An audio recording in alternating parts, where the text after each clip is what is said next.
Welcome to Local SEO in 10. This is your go-to podcast for answers about how you can grow your local business online easily and quickly. Brought to you by local SEO experts Magnified Media in Walnut Creek, California. In each 10-minute episode, our digital marketing expert Adam Duran answers your questions on how you can get more leads for your business fast. Remember, if you're not taking care of this part of your business right now, you can bet your competitors are. And now, here's our host with the questions, Jamie Duran, and our expert with the answers, Adam Duran. All right, Adam. Hey, Jamie. Oh my God, another week has flown right by, but it's time for another Local SEO in 10. All right. Yes, it is. I'm jazzed up about today's topic as well as usual. Very excited. Well, Very excited. One quick question. When are we going to have someone from Google on? What happened to that? I don't know. All right. Good Go ahead. question. What's today's topic? Well, today I wanted to go in part 2 of our Google My Business ranking factors. I wanted to go spend a little time talking about the second ranking factor, and that's distance.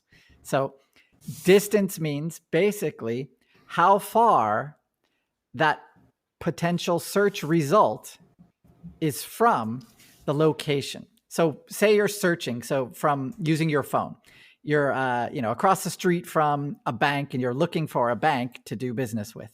Google will give you that result. When you search for bank, you don't have to do bank near me. You can just do bank. Google will ask, hey, can we get your location? And usually people say yes. Really? So probably, yeah, well, maybe not, but probably that first result will, in that Google 3-pack, will be that bank that's closest to you. So it's called user proximity. It's distance in relation to where you're searching from. Make sense? Yes, it does. So the reason they do that is because they want to give you the most impactful, meaningful result, right? So Google's their whole objective is to get you to stay on Google. So keeping you there with the most meaningful results does that. It keeps you on Google and allows them to hit you with ads constantly. So they want to make that feature. That's why Google, they started asking for your location long ago, because they want to give, the idea is they want to give you the most meaningful results. So if I type in bank, it's not going to give me the result from, Nova Scotia or something like that. They want to give you the result that's going to be the most meaningful for you. Make sense? Well, yeah. I mean, it doesn't get more meaningful than when you say bank near me. You don't even need to say near me anymore. Actually, okay. It should give you the same results. So now, as a local business owner, how can you capitalize on that knowledge? So what we say to do, and this is on your website, you're going to be using, you have your location first. Of course, if your location is closest to downtown, that's great. That's that would be a big advantage. The next thing we want you to do on your website is to start writing articles about any local landmark that's in that city that you're in, that you want to service. Maybe not the local statues. Correct.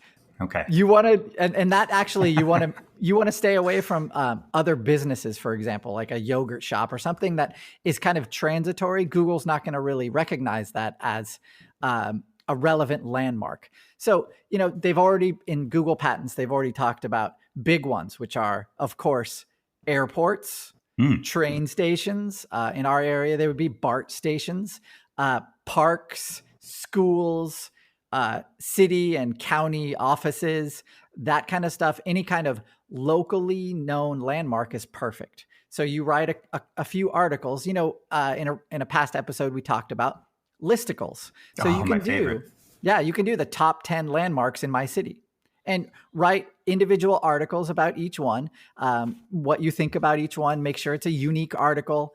That kind of information, what it does, it shouts at Google. It shouts at Google that you are locally relevant. So that distance to that center, that basically the more locally relevant you are in terms of distance and in terms of relevance, that's going to raise your chances of getting into that Google 3-pack even more. Boy, you're giving me so many ideas of what I'm going to be. My next listicles. Okay. So if you have multiple locations, one thing that we talked about is having, making sure that each location is connected to its proper Google My Business listing. So you don't want to just have every Google My Business listing connected to your homepage. You want to have a location specific page. Then from there, then you want to have those pages branching off of it. So for example, if I have a location in Orinda, California, I want to have my homepage / location, which would be Orinda, and then any article or any landmarks in Orinda. Make sense? Yeah. Okay, I got a million of them. So that way, if you have other locations, basically Google sees that site structure and it recognizes the organization that exists around there. So those local articles about Orinda connect only to that Orinda page. And then if you have a Berkeley page, you would do the same thing with Berkeley. Or if, I don't think the DMV is going anywhere. So how about I write a local article about directions from the DMV? Sure. You can definitely do DMVs, anything that is that Google realizes is a landmark. That's perfect. It's tough to get content for these places. So you do have to either think of that content, pay a writer to think of that content. You can use the internet and talk about all kinds of stuff. Make sure it's relevant. Make sure it's actually understandable English. Make sure it's not copied wholesale from somebody else. That's terrible. You can get penalized for doing that. If you have pictures of those locations, that would be perfect. Now, the other part I wanted to talk about, that's if you're a brick and mortar. The next thing is if you're a service area business, your address is hidden and you serve a large area. You want to do that same thing, and you want to definitely include a lot of photos. So you can have your cities that you serve. Those can be your main pages, and then branching off of those city pages, you can have articles about landmarks in each one of those individual cities, or projects in each one of those cities. Anything that says those city names, plus some original content, some photos, perfect. Those photos, when you upload them to your website or to your Google My Business listing, we've talked about before, they contain longitude and latitude information in the EXIF data. So Google loves that. When you do that, it gives Google a broader, more broad picture about who you serve and where you serve. So that helps a ton. You also mentioned actually putting in the neighborhood in the title as well, because near me could be, any part of the city. So, right. Near me could be really impactful. So if you're in a bigger city, you definitely want to get down to the neighborhood level. So then, if you're in Manhattan, you want to get down to each neighborhood. It gets really, really, really detailed. And you have to do a deep dive into your neighborhood. And when you do that, what you're showing to Google is that you're hyper relevant in the local area that you're serving. It works. And once you do that, what happens is your ranking in the 3-pack will rise and your phones will ring. That's what this is all about. So that's the distance ranking factor. Well, and that would lead me into, because in my solar business, our phones are ringing.